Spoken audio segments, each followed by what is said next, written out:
Perkenalkan, nama saya Rifa Mariza Liandi dari kelas 8C. Nomor absen saya 28. Hari ini saya akan menjelaskan tentang biografi salah satu pahlawan dari Indonesia yang bernama Pangeran Antasari. Pangeran Antasari lahir di Kayutangi pada masa Kesultanan Banjar. Pangeran Antasari juga salah satu Sultan Banjar pada 14 Maret 1762 yang dinobatkan sebagai pemimpin tertinggi Kesultanan Banjar dan diberi gelar Panembahan Amiruddin Khalifatul Mukminin yang disaksikan oleh ketua suku Dayak dan juga adipati atau gubernur.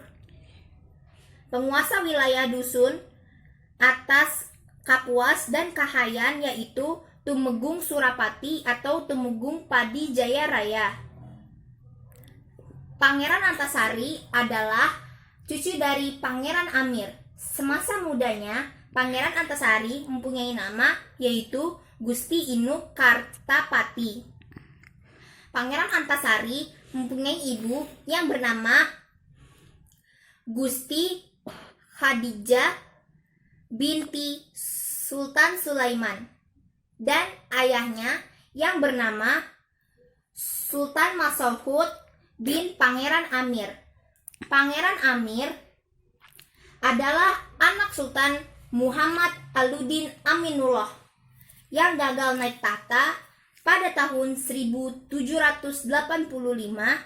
Ia diusir oleh walinya sendiri, Pangeran Nata, yang dengan dukungan Belanda memaklumkan dirinya sebagai Sultan Talmidullah II. Pangeran Antasari mempunyai 3 putra dan 8 putri. Pangeran Antasari juga mempunyai adik yang bernama Ratu Sultan Abdul Rahman karena ia menikah dengan Sultan Muda Abdurrahman bin Sultan Adam, tetapi meninggal lebih dulu setelah mempunyai calon penerus tahta Banjar dan diberi nama Rahmatillah yang meninggal saat bayi.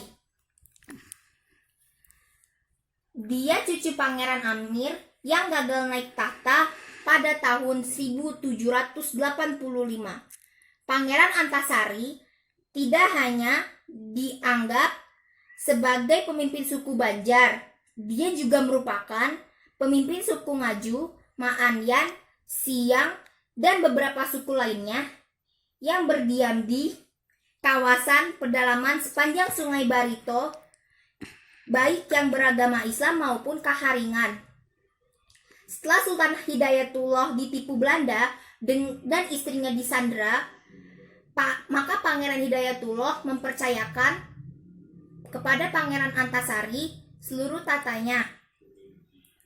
Kemudian, sebagai salah satu pemimpin rakyat yang penuh dedikasi maupun sebagai sepupu dan perwaris Kesultanan Banjar untuk mengokohkan kedudukannya sebagai pemimpin perjuangan melawan penjajah di wilayah Banjar bagian utara, yaitu Muara, Teweh, dan sekitarnya.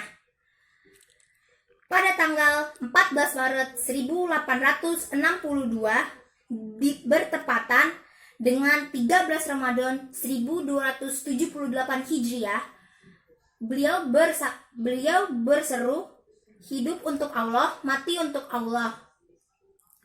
Seluruh rakyat Panglima Dayak, pejuang-pejuang, para alim ulama, dan juga para bangsawan Banjar dengan suara bulat mengangkat Pangeran Antasari menjadi Panembahan Amiruddin Khaliful Mukminin, yaitu pemimpin pemerintahan, panglima perang, dan pemuka agama tertinggi. Tidak ada alasan bagi Pangeran Antasari untuk berhenti berjuang. Ia harus menerima kedudukan yang dipercayakan oleh Pangeran Hidayatullah kepada dirinya dan bertekad melaksanakan tugasnya dengan penuh rasa tanggung jawab sepenuhnya kepada Allah dan rakyat. Perang Banjar pecah setelah Pangeran Antasari dan 300 prajuritnya menghancurkan batu bara milik Belanda pada tahun 1859 di tanggal 25 April. Selanjutnya, peperangan demi peperangan dikomandoi oleh Pangeran Antasari. Di seluruh wilayah kerajaan Banjar dengan dibantu para panglima dan pengikutnya yang setia. Pangeran Antasari menyerang pos-pos Belanda di Martapura, Hulu Sungai, Riam Kanan, Tanah Laut, Tabalong, sepanjang Sungai Barito, dan sampai ke Pucuk Cahu. Pertempuran berkecamuk makin sengit antara pasukan Antasari dengan pasukan Belanda. Berlangsung terus di berbagai medan.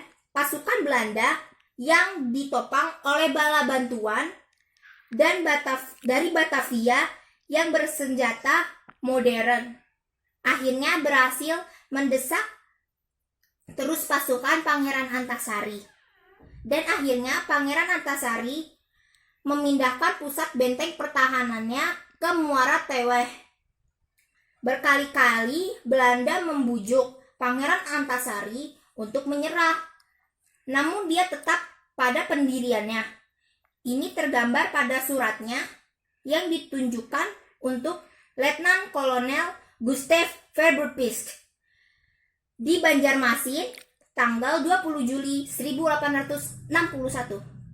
Dengan tegas kami terangkan kepada Tuan kami tidak setuju terhadap usul minta ampun dan kami berjuang terus menuntut hak pusaka kemerdekaan.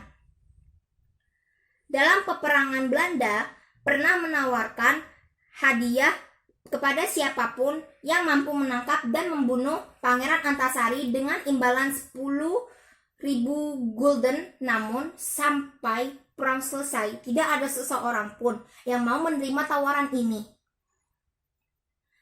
Orang-orang tidak mendapat pengampunan dari mata-mata. Nah,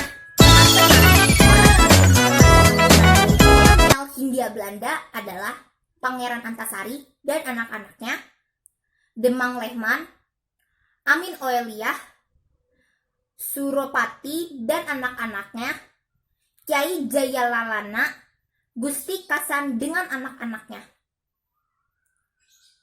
Setelah berjuang di tengah-tengah rakyat, Pangeran Antasari kemudian wafat di tengah-tengah pasukannya tanpa pernah menyerah. Tertangkap, apalagi tertipu oleh bujuk rayu Belanda pada tanggal 11 Oktober. Setelah berjuang di tengah-tengah rakyat, Pangeran Antasari kemudian wafat di tengah-tengah pasukannya tanpa pernah menyerah. Tertangkap, apalagi tertipu oleh kolonial Belanda. Pada tanggal 11 Oktober 1862, di tengah kampung Bayan, Begok, Sampirang, dalam usia lebih kurang 75 tahun menjelang wafatnya, dia terkena sakit paru-paru dan cacar yang dideritanya setelah terjadinya pertempuran di bawah kaki bukit Bagantung Tundakan. Perjuangannya dilanjutkan oleh putranya yang bernama Muhammad Sernan. Maaf teman-teman, namanya adalah Muhammad Seman. Selanjutnya, setelah terkubur selama lebih kurang 91 tahun di daerah Hulu, Sungai Barito, atas keinginan Banjar dan persetujuan keluarga, pada tanggal 11 November 1958 dilakukan pengangkatan kerangka Pangeran Antasari yang masih utuh adalah tulang tengkorak, tempurung lutut, dan beberapa helai rambut. Kemudian kerangka ini dimakamkan kembali di Taman Makam Perang Banjar Kelurahan Surgi Mufti, Banjarmasin. Pangeran Antasari telah dianugerahi gelar sebagai pahlawan nasional dan kemerdekaan oleh pemerintah Republik Indonesia berdasarkan SK nomor 6 tahun 1968 di Jakarta tanggal 27 Maret 1968. Nama Antasari diabadikan pada Koram 101 Antasari dan julukan untuk Kalimantan Selatan yaitu Bumi Antasari. Kemudian untuk lebih mengenalkan Pangeran Antasari kepada masyarakat nasional, pemerintah melalui Bank Indonesia telah mencetak dan mengabadikan nama Pangeran Antasari di duit Rp2.000. Nah, itu dia tadi teman-teman sebagian dari biografi Pangeran Antasari. Selanjutnya saya akan menjelaskan pada kalian nilai-nilai tentang nilai-nilai kepemudaan kepada kalian. Check this out ya. Nah, teman-teman, salah satu contoh nilai-nilai kebangsaan dalam bermasyarakat adalah menghargai satu sama lain. Itu juga termasuk dalam keagamaan. Contohnya, menghargai satu sama lain adalah walau kita berbeda agama, tapi kita tetap harus menghargai agama lain. Misal, mereka sedang beribadah, kita harus menghormati mereka, tidak boleh mengganggu mereka di saat sedang beribadah. Oke teman-teman, sekian dari saya penjelasan biografi dan nilai-nilai kebangsaannya. Mohon maaf bila ada kesalahan kata atau kesalahan lainnya seperti bicara saya yang kurang jelas atau salah kata dan lainnya. Sekian sekali lagi dari saya. Terima kasih. Wassalamualaikum warahmatullahi wabarakatuh. Sampai jumpa semuanya.